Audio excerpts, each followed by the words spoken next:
Today is, I guess, the first real podcast style episode for my YouTube podcast channel.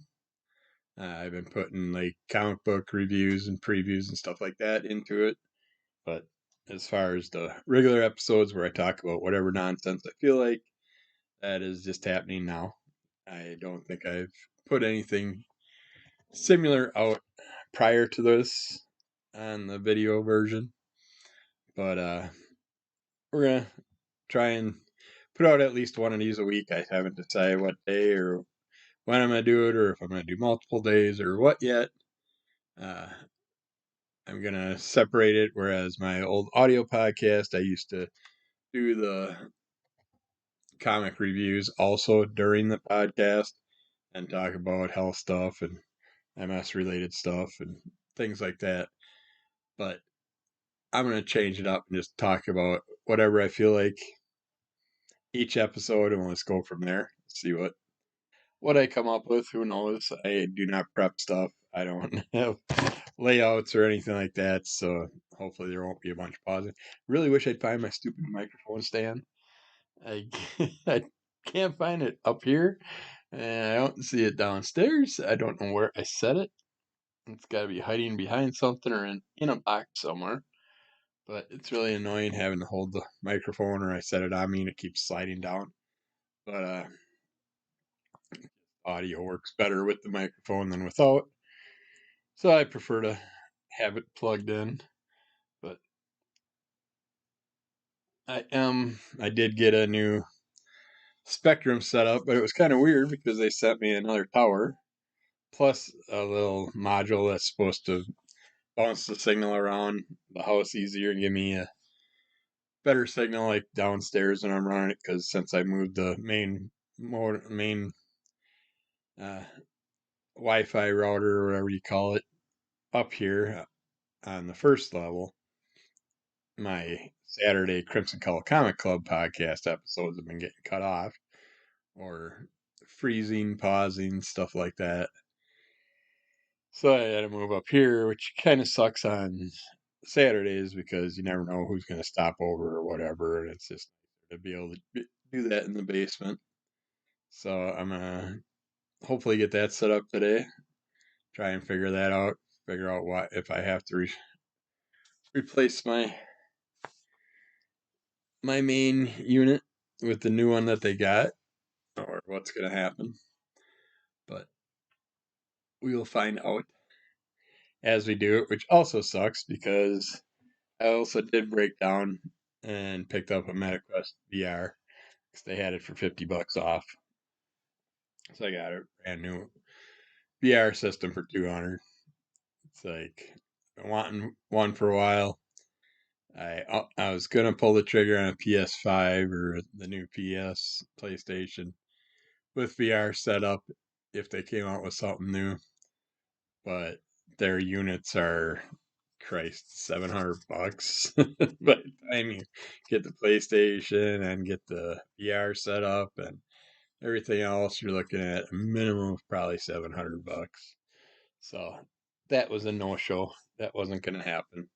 So I ended up going this route because they had the deal, and I just broke down and figured, what the heck, I'm going to give it a shot. I've been wanting a VR setup for a while. I think the MetaQuest is one of the best ones out there. I was going to do Oculus, then I was going to do PlayStation. But after checking everything over, MetaQuest seemed nice and simple. I am not a fan of these controllers. Kind of goofy how the buttons are. You got a trigger on the left, trigger on the right, which I can see if you're just using triggers. But then if you move to the buttons, it's like it's sliding all over the place. So if you're trying to use a trigger, then a button, then a trigger, then a button, then I know you can use your middle finger for one trigger, the index finger for the other trigger, and then use your thumb on the buttons and stuff. But it's just so slick and glossy, that stupid slick plastic. I hate that they do that. So tomorrow I'm gonna stop at like a paint shop or a hardware store, see if they don't have like a tape that has some some grip to it, some rubberization or something like that, so I can put that tape on it and make it so I can hold them easier. Uh, Having problems getting the thing set up. I spent about 2 hours on it last night doing all this stuff, and apparently my password that I had for my router is an old one, so for my internet. So I was going through and I couldn't find the password. I knew it was a stupid one that the guy gave me. Found it after I gave up on the VR setup and just figured I'd mess with it today. But instead, I just went onto my phone into the MetaQuest site and put a few free VR setups in my game type things in my file so I could come back and check it out check some of those out when I do get it set up. Surprisingly, I don't know, I got to get into like the bargain deals and stuff like that. The games I did see are running around $20 or more for the ones that are halfway decent. I don't want to go crazy at the start, so I want to just try some free games out, and then I'll look into a good Resident Evil or something like that, a good horror based game, a couple, like one or two first person shooter style games. Not big on the arena style things, but we'll see. I don't really feel like socializing with a bunch of kids and stuff when I'm playing a game, so we'll see what happens. But if I can figure it out, I will be doing episodes where you can watch me do the gaming. And then if I get that going and like that, then yeah, I'll consider buying bigger name games and play those live online and stuff like that. See if we can get some followers that would be into that. But otherwise, we are putting out plenty of comic book reviews. We're doing our monthly previews now on here in 3 to 4 segments, depending on, excuse me, burping right on the screen for you. Uh, we're definitely going to be doing a Marvel previews separately, DC previews separately, possibly Image. They had a catalog 2 months ago, and it looks like this next month they're going to have one. So as long as they have one, we'll do an Image one, and then the big previews catalog. So we got those episodes for you on our YouTube channel.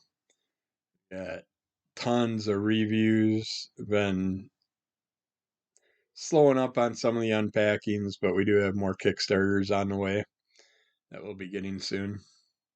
So we'll have some more unpackings.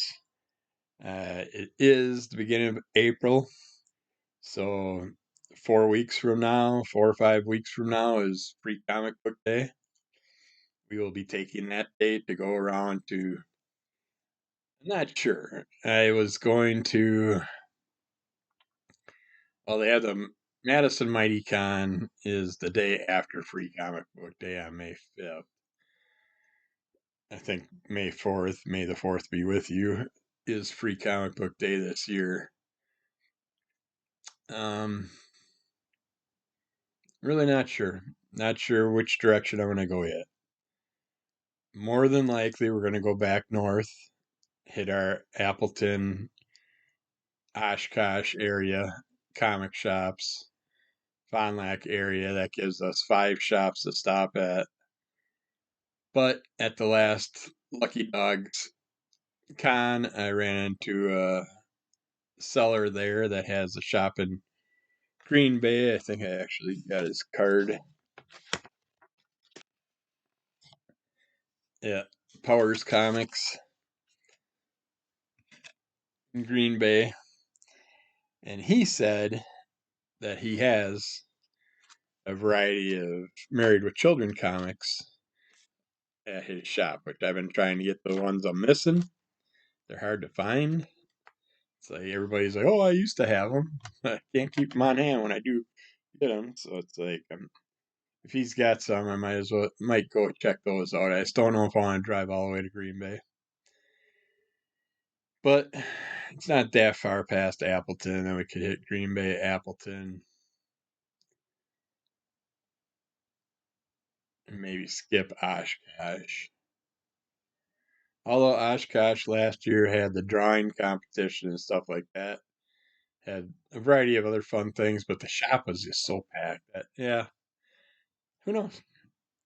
You'll find out after we go, but that's coming up in a month, so we'll be doing that. And we have a few other cons that we'll be going to this summer, hopefully. As long as the MS backs off, I get to go see my brand new MS neurologist on Monday, which sucks because it was supposed to be the week after that, I think.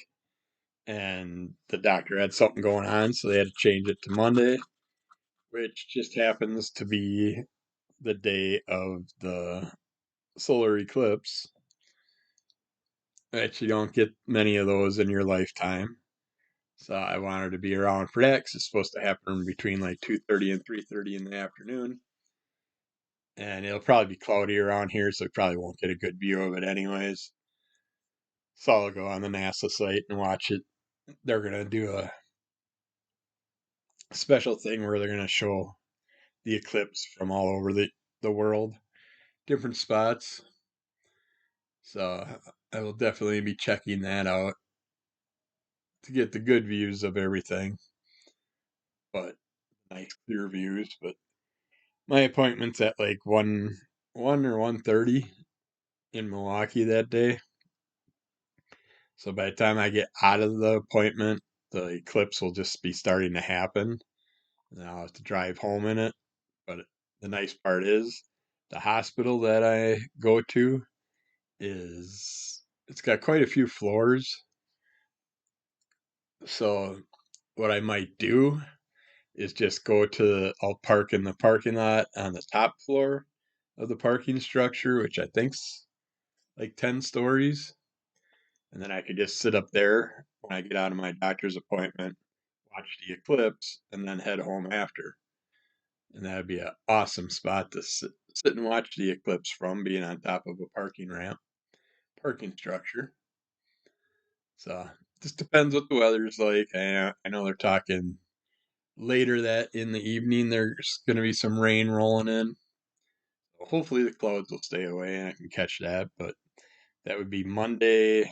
Let's see, today's the 5th, 6th, 7th, 8th. So Monday the 8th of April between I think 2 or 2:30 to 3:30 Central Time, I believe, is when we're expected to have it in our area. So just you can go by that for your own time zones and figure that out. But yeah, I got a little. We went and seen the new Ghostbusters Frozen Empire, I think it is, or whatever. It's the first movie that me and the wife have been to in a long time. It was nice to get out for that. I know the next one she took off is for Abigail, that creepy little girl vampire. That should be a fun and interesting one to go see. But we haven't seen a good horror movie in a long time. I don't consider Ghostbusters horror. I consider it family horror. It's more of a fun horror. But yeah, I really liked. I would have to say it's probably one of my favorite Ghostbuster movies. It's definitely in the top few, but I like them all. And I don't care who's in them, what gender, or whatever. They've all been enjoyable to me. They've all had some fun in one way, shape, or form.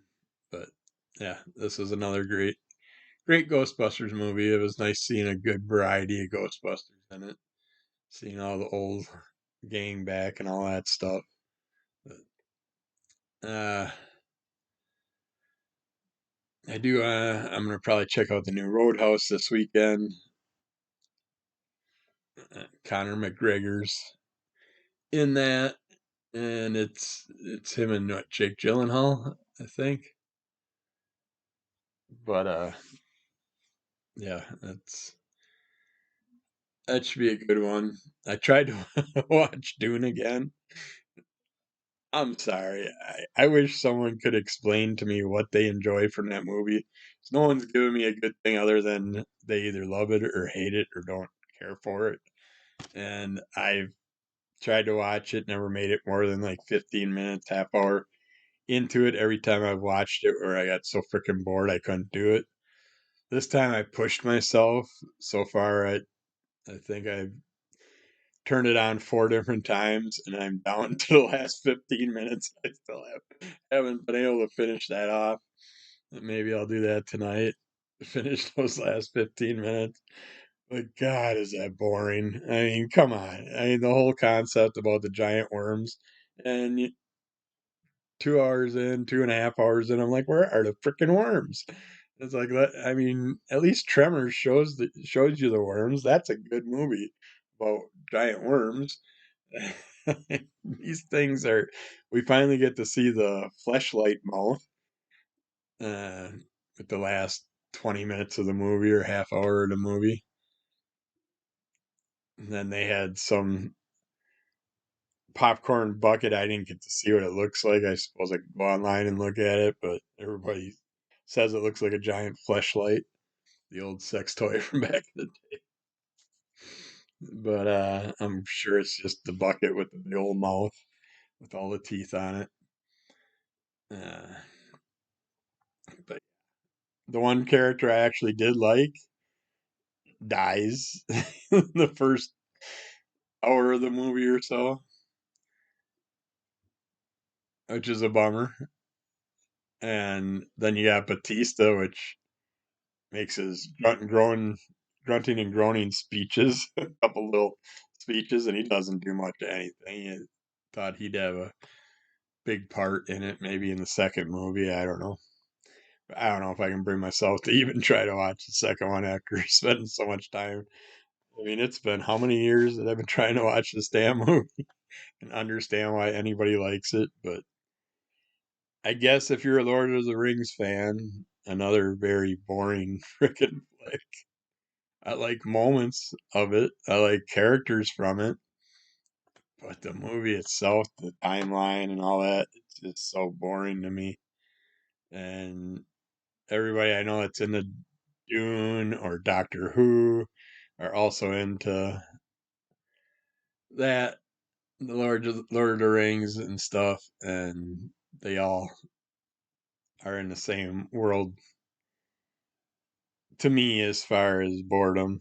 Just not into them, but everybody's got their own taste. But I got a thing here reflecting back on 1974. Some of the big flicks from back then. You got Blazing Saddles, which would not fly today. I don't think they could make that one at all today. You got Texas Chainsaw Massacre, which I never cared for. It was not a movie that really enjoyed me, but it has the Wisconsin lore connected with it. The whole Ed Gein style thing. I'd rather have a story about that than the Texas Chainsaw Massacre. Just to me, it's just an inbred family of mass murdering freaks. Isn't enjoyable to me. Just like that's the same as murder porn to me. I don't get into that hostile style stuff. The Purge, all those things. Just not a big fan of those. They bore me. uh, I'm more into the more creature horror type thing. I like that type of stuff. The Unkillables. The Lords of Flatbush. That was a fun 50s style uh, movie with the gangs, the leather-clad gangs back in the day. You had Sly Stallone and Henry Winkler were co-stars in that one. So I'll watch anything with the Fonz in it. Had Chinatown. I wasn't big on that one at all. I didn't care for that. It's a Roman Polanski film, but there was a China Girl movie where two teenagers from opposite sides of the street, opposite family connections, races type things. That one I liked, but not Chinatown. Foxy Brown, she was always a fun character. I always liked her. And it's like Pam Grier. She plays the character. She does an awesome job with it. And it's like just all those style movies like that and Shaft, stuff like that. Those, I guess, called black exploitation style films. But yeah, I like those, a lot of them. Uh, then music wise, ABBA brought out Waterloo. Not a fan of ABBA. Never got into that band. I know my older siblings and cousins did. 'Cause they were all into that disco stuff back in the day.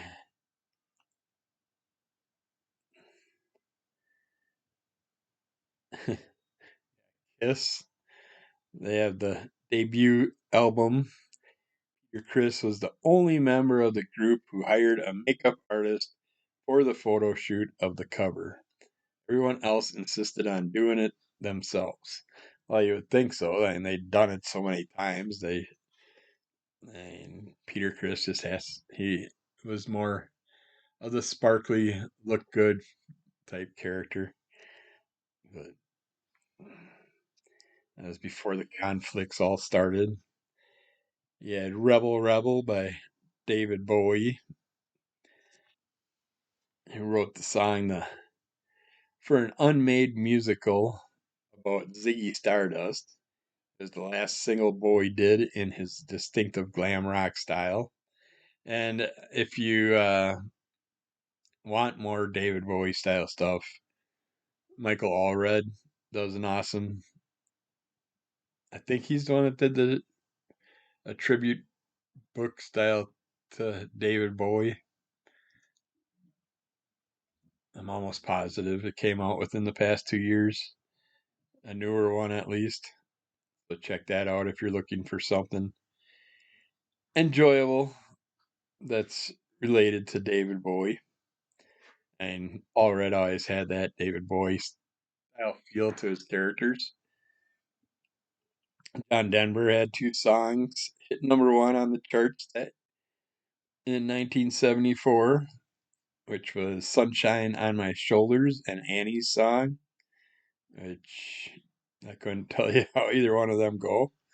That he passed away a few years back suddenly. That was a surprise. Can't Get Enough of Your Love, Babe by Barry White. A fan of The Simpsons, White recorded a version of his song for the 1993 episode Whacking Day, in which he appears as a guest who helps save the snakes that are normally killed during the Springfield holiday. Just trust me, it totally makes sense in the show. Yes, it does. Hey, TV debuts. We had Little House on the Prairie. That debuted in 74. I thought that came out a little earlier than that. Chico and the Man, that's another one. Originally, the show was to star Cheech and Chong. When that didn't work out, the creator found a comedian named Freddie Prinze, which is an interesting show, but I would have rather had Cheech and Chong do it. Good Times, which was a Mod spinoff. Teenager JJ was played by 26-year-old comedian Jimmy Walker, who was only 8 years younger than John Amos, who played his dad on the Norman Lear sitcom. Really? Wow, his dad looks so much older than him. That's a surprise. I didn't know there was only an 8-year difference between them. I know his dad had some anger issues, drinking problems, or something going on during that show. I know he was hard to work with, a lot of people said. Happy Days, the sitcom starring Ron Howard, ran for 11 seasons on ABC. It originally premiered on the anthology series Love American Style. Really? Did it appear as a short or something like that? When creator Gary Marshall's kid got into aliens after Star Wars, Marshall wrote a visitor from outer space into the show. He cast Robin Williams, then spun that story into the hit sitcom Mork and Mindy. Those are fun episodes when Mork would appear on the show, and then had that one episode where him and Fonzie had a thumb off. Hey, sitting there using their little powers with their thumbs, having a battle.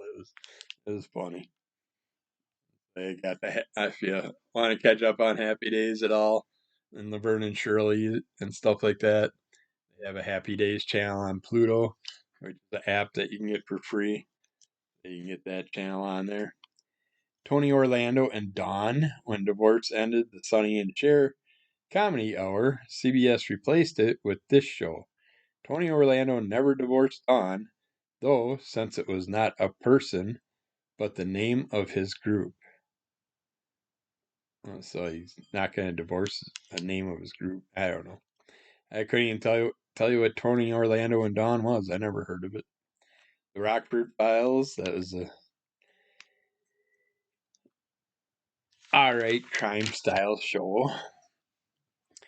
And some products that came out that people loved back in those days. Supermarket barcodes started in 1974, which are handy. Meow Mix for cats. It's still around.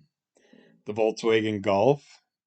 Nah, that was probably one of the crappier Volkswagens in my opinion. I'd rather have a Beetle or a van, a Bug or a van.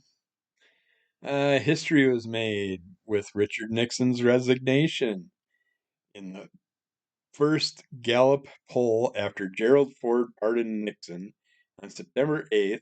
The new president's approval ratings plummeted from 71% to 50%. Skylab, 3 American astronauts returned after 84 days in the U.S. space station. Jerry Springer, elected to the Cincinnati City Council, not the Jerry Springer from the TV shows. At 27, Springer resigned after being caught writing a check to a prostitute. A scandal tailor-made for the Jerry Springer show. That wasn't.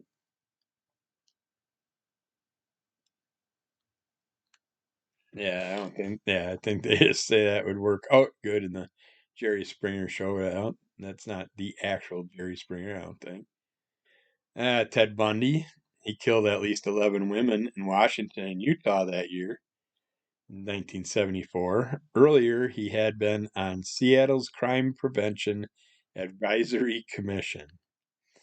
Might as well keep yourself right in the middle of everything. That way, people don't look at you and point everything at you, and you get caught. Oscars streaker. We were just talking about this the other day on the Oscars from people that were talking about the Oscars. Co-host David Niven was introducing Elizabeth Taylor when he was rudely interrupted by Robert Opel. Niven's ad lib about Opel's shortcomings got big laughs, and then I guess that's why John Cena appeared naked at this year's Oscars, and it was to represent the streaker back in the day. Yeah, yes. Wig of water. Getting a little tickle in the throat. So have a drink if you got it. All right. Patty Hearst kidnapping, the Symbionese Liberation Army, the far-left terrorist group that abducted William Randolph Hearst's granddaughter, took its name from the word symbiosis to encompass its plan to unify all progressive causes. Some books that came out in 1974 were The Power Broker by Robert Caro, If Bale Street Could Talk by James Baldwin, Zen in the Art of Motorcycle Maintenance by Robert Pirsig. Phil Jackson, William Shatner, and Tim Allen all said this was the book that most affected them. The bike Pirsig maintained is now in the Smithsonian. That's one of the few books I actually did read. I read that when I went to the Motorcycle Mechanics Institute, and when we were moving down there and stuff, I started reading it, I think, just before we left. But yeah, very interesting book. It was definitely on the top of my list of reads for people that want an adventure in life. Oz by Peter Benchley. Great book, awesome movie. All the President's Men by Carl Bernstein and Bob Woodward.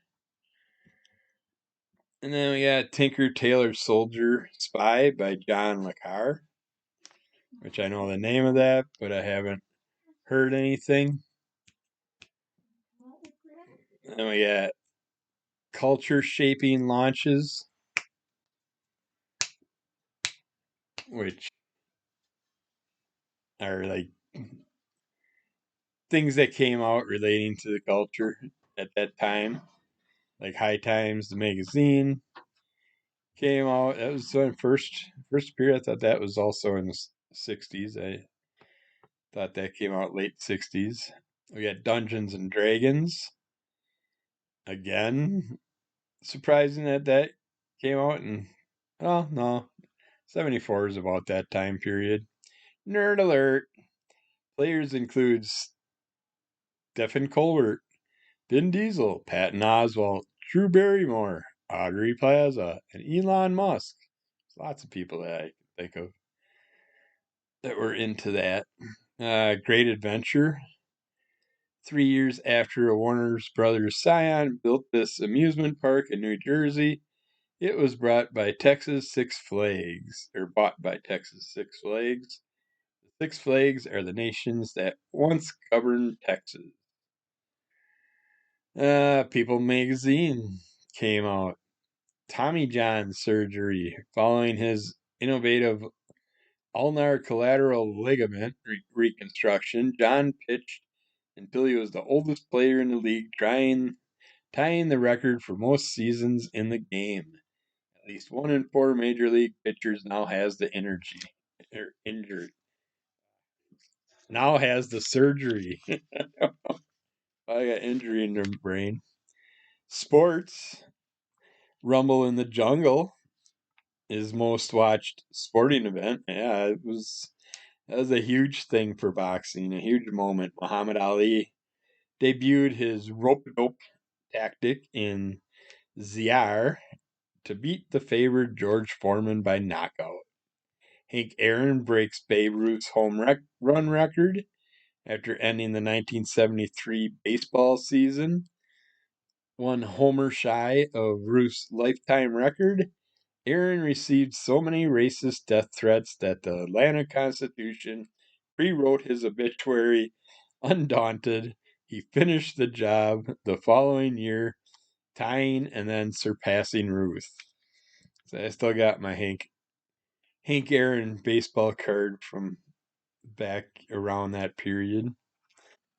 Yeah, the Miami Dolphins win second of back-to-back Super Bowls.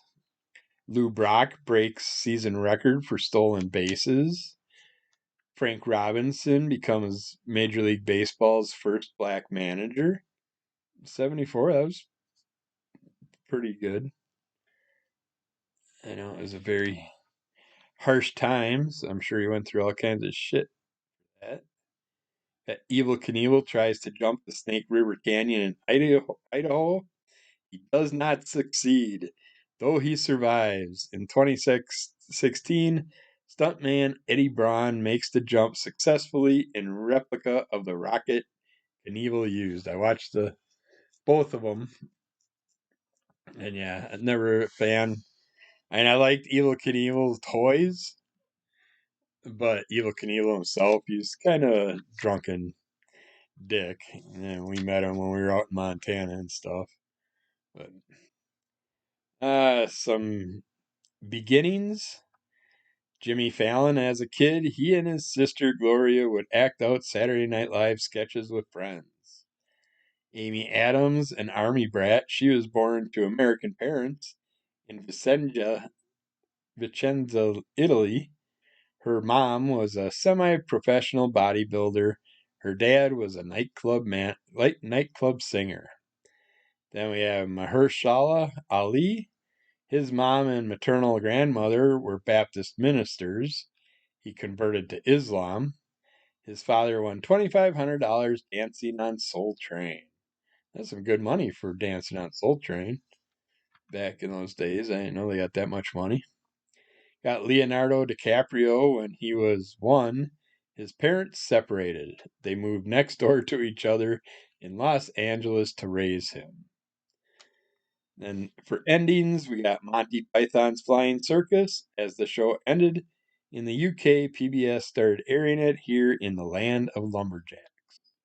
Duke Ellington, his son Mercer, continued to lead the orchestra until he died in 1996.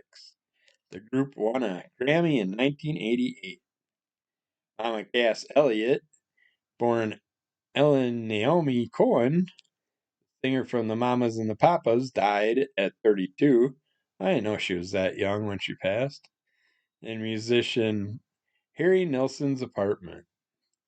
Ed Sullivan, his weekly variety show, which debuted in 1948, had been canceled 3 years earlier as part of CBS's Rural Purge. Yeah, that was some fun stuff from 1974 that I came across in a recent thing that was mailed to me. So I figured, what the heck, we'd talk about that. But my cat is now going to go outside. So I think I am going to go outside, pull all the chips out of my trail cameras, see if I got any fun footage that I can put together, maybe some trail camera videos on my YouTube. So watch for those, watch for everything else that we've been putting out. I'll be back with more of these hopefully in the near future. So keep an eye and an ear out for them. And rate, review, subscribe, tell a friend. Keep following Under the Color of MS. Check out Crimson Color Comic Club. And we'll be back with some more strange, wonderful goodness in the near future. Bye.